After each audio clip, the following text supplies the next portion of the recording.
Worst battle reports ever. Duh, it's those old creepy guys again. The creaky gamers. All right, welcome to round 3 of the little 1500 point tournament. And there's the boys deployed there, and we're facing off against Tomb Kings on a nice desert sandy table. So that's in theme. The boys are a bit like a fish out of water here, and we're facing, I think it's a mortuary cult list, and there's 3 very odd-looking bone giants there, led by a high priest and 3 level 1 priests as well. A bit of a skew here in the mortuary cult. I guess they're all going to be trying to heal up the giants and keep them going forward. A huge unit of 17 horse archers, 5 tomb swarm, 3 Ushabti, 3 bone giants, and 1 tomb scorpion. All right, so we'll have a look at the deployment. We'll see how if the boys can take down a bone giant or 2. That'll be difficult. So you can see there's the deployment. They look pretty nice. Lots of horse archers. Scorpion vanguarded up the front there, and that's the army. It's deployed in one little corner. So that took the boys by surprise. So we're going to have to try and dig them out of the corner, I think. I guess the 2 bone giants are just going to shuffle forward and get buffed up by all the magic behind them. And the bow Ushabti will try and pick off some wounds, but we don't have any big multi-wound units for him to get. There's the boys. So the Great Norman, level 4. The Night Goblin Shaman's out to the right somewhere there. Put the Doom Diver behind the hill because they didn't want it to get shot off the table by Ushabti, I guess. And so he's hiding there. There's the magnificent the Hateful 8 Squig Hoppers behind the building. So that's my deployment. So there's my big long line of the Arrow boys, 40 boys, and the Night Goblins out on the right flank. So we'll go into turn 1.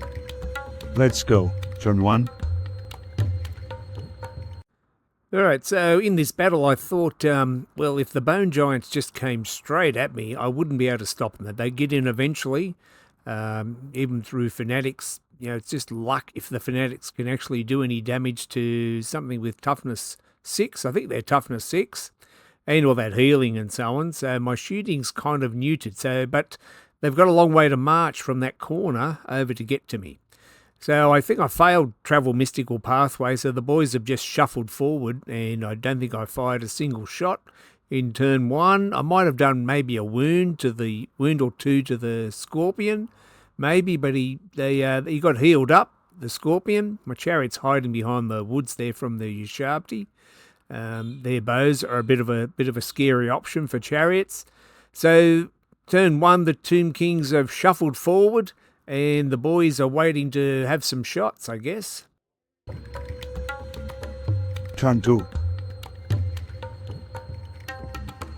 Okay, so not much happened on turn 1, and not much happened on turn 2 either. I travelled mystical pathway, the big block of boys, and they went across there as the Tomb Kings were shuffling forward. So wherever they shuffled forward to, I was going to shuffle away to not have get hit by 3 bone giants at once. That might not have been good.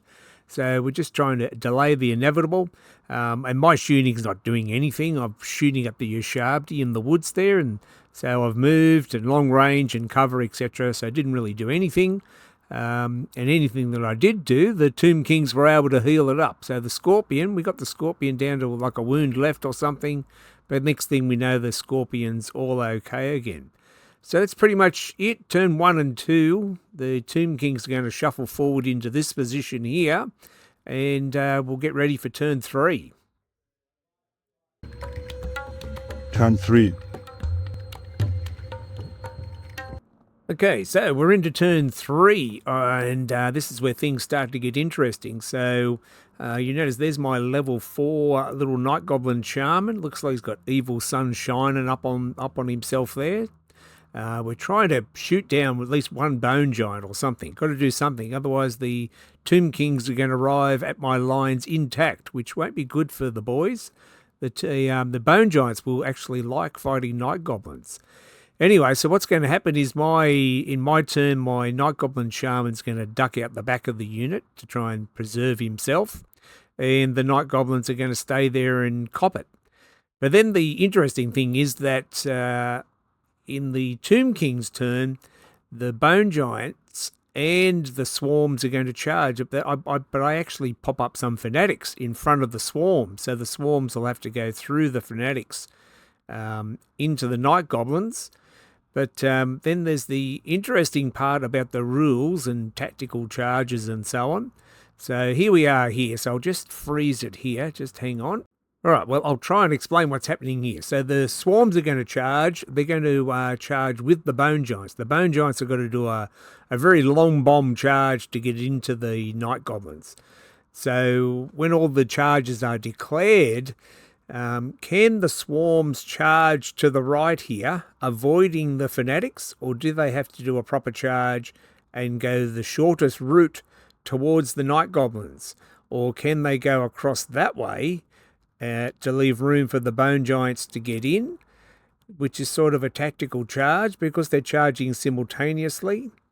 Anyway, we weren't sure what happened, so it just ended up, we looked up the rules and I'm saying, no, you can't tactically charge around the Fanatics and so on. Anyway, so we sort of came to an agreement that they would have to clip through the Fanatics and leave a gap for the Bone Giants to come through. The Bone Giants failed their charge anyway, and so the Swarms took a few hits from the Fanatics, and I sent the Fanatics back out into the Tomb King's lines there. So an interesting conundrum. Anyway, we sort of sorted it out, and the Tomb Swarms took some hits, and the Bone Giants failed their charges, and so the Night Goblins are going to be fighting the Swarms, and I've sent the Fanatics off there. They've got some good rolls. Didn't do much damage, I don't think. A bit of damage to each one of the front couple of Bone Giants.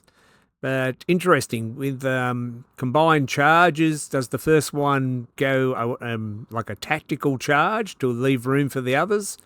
I'm not really sure. The rules don't really explain it that well, but if you can point to me a section in the rules about multiple charges and so on, how would you resolve that? Let me know. Turn 4. All right then, on with the battle, and the Squighoppers were getting shot to pieces by the horse archers. They snuck around the building and started shooting at them in their little hidey hole. So they charged the rear of the Scorpion, and it didn't go too well for them. I don't know if I was forgetting about their impact hits or something, but they got eaten alive by the Scorpion. But the one guy hangs around. He's going to hold the Scorpion in position for a turn, I think.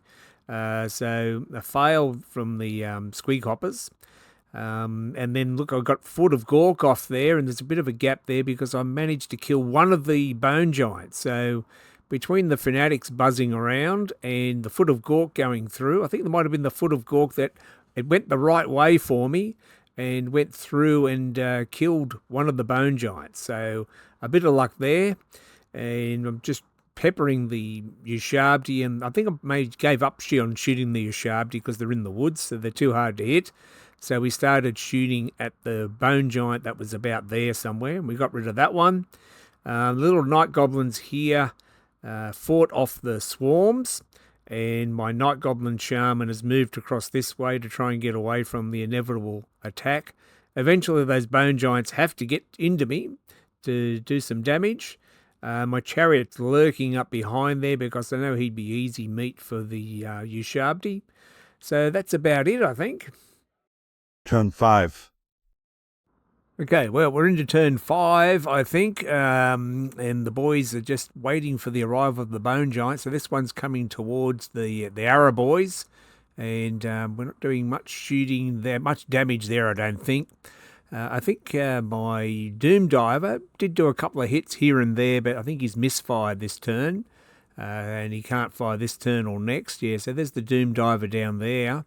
Too close to that Bone Giant to shoot him, but I think I misfired this turn, so he's didn't blow up, but he's about to get pounded, and I've lost a unit of Night Goblins. So the Night Goblins that were here, they got attacked by the Swarms and so on. They're gone. So they're closing in, but we've removed one Bone Giant, and then I used Travel Mystical Pathway to keep the Arrow boys safe. So there's the Great Norman up the end of the unit. So they're on the opposite side of the table where they started. Still hiding the chariot from the Ushabti. I was afraid he wouldn't pass any fear test to charge anyone anyway. And then I've left this little sacrificial unit of night goblins with my battle standard in the middle. And so I think by the time we get to turn 6, they're going to close in on those night goblins. But I do have 3 fanatics left in there, so a last ditch effort from some fanatics to hold off the giants, etc. So they'll pop out the corner. Yeah, there's my Doom Diver. He's not long for this world now. He's didn't blow up, but he's going to get charged by a bone giant, and then I'll have a bone giant on my flank. There's the fanatics pop out of that unit.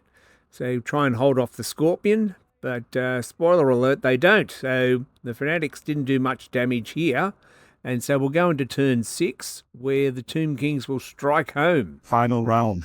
Turn 6. All right, then we're into turn 6, and I think this might be the end of turn 5 for the Tomb Kings. I might have missed a bit here. Anyway, fanatics flew out of there. Did not manage to kill the scorpion. I put a lot of wounds on that scorpion and never quite finished it off, and it kept coming back to life.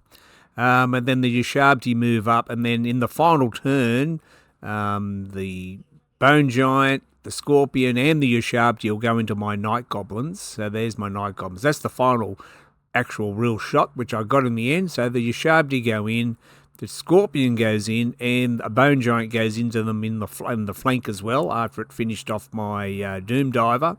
So those little guys, I lose a lot of them, and I end up with about 13 left. And so they do their break test, and I rolled a 3, so they didn't run away. So they just fell back in good order, which was very lucky, because if I'd lost them, I would have lost the game, and it ended up a draw. So after all that shuffling around and manoeuvring, and we played just on like one little corner of the table, it ended up a draw. I think I killed a bone giant and a couple of other things maybe. That's about it. We didn't lose too much, but I think it might have been maybe a losing draw for me in the end. But if I'd lost those night goblins, it would have been a loss. So not the most exciting game. Not much combat went on, and we were probably the first ones finished because the first few turns. The boys, they did okay, but it's a bit of a skew sort of list. I wish I had some more combat punch to protect myself, but I added that level 4 Night Goblin Charm, and I should have taken a boss or something, so I had a bit more punch in my combat. I mean, I know the boys could have fought with their poison attacks, etc. They would have done okay, but you never know with a bone giant. They can go off. Depends on how they roll, and they kill quite a few night goblins on the charge there. So that's the problem with 1,500 points. You don't really have an army. It's very easy to skew one way or another. You just tend to have to forgo combat, forgo shooting or something. And of course, the problem is that you can still take dragons and so on at 1,500 points, which is quite ridiculous. So the next tournament, they're going to have some of the Throne of Skulls restrictions, which will just limit the power of those super big characters on dragons, which I think is a good idea.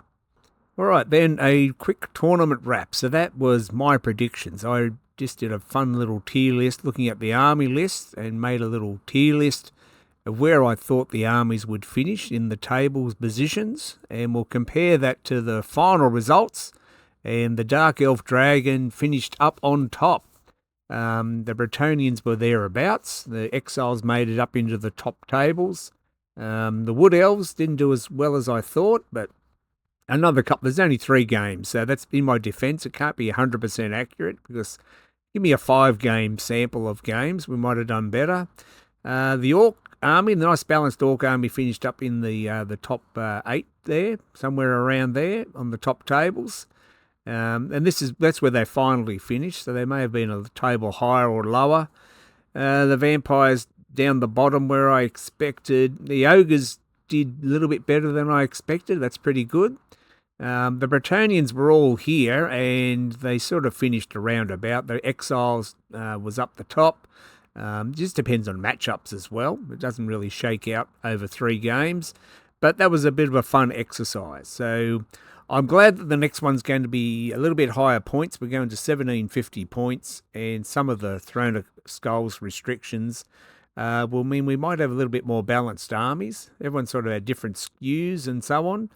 It's still good fun, but you don't really have a proper army on the table at 1,500 points, and especially if someone's got a dragon and you've got no way to deal with it, then it's pretty much game over.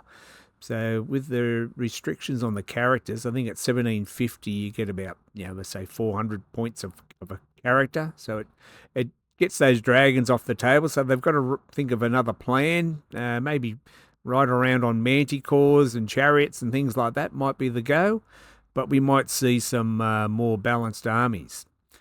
Right, that's my results. I think that's about it for the tournament wrap. I won't go on a big rant about comp, but say thank you to the organisers, Michael and the organisers, etc.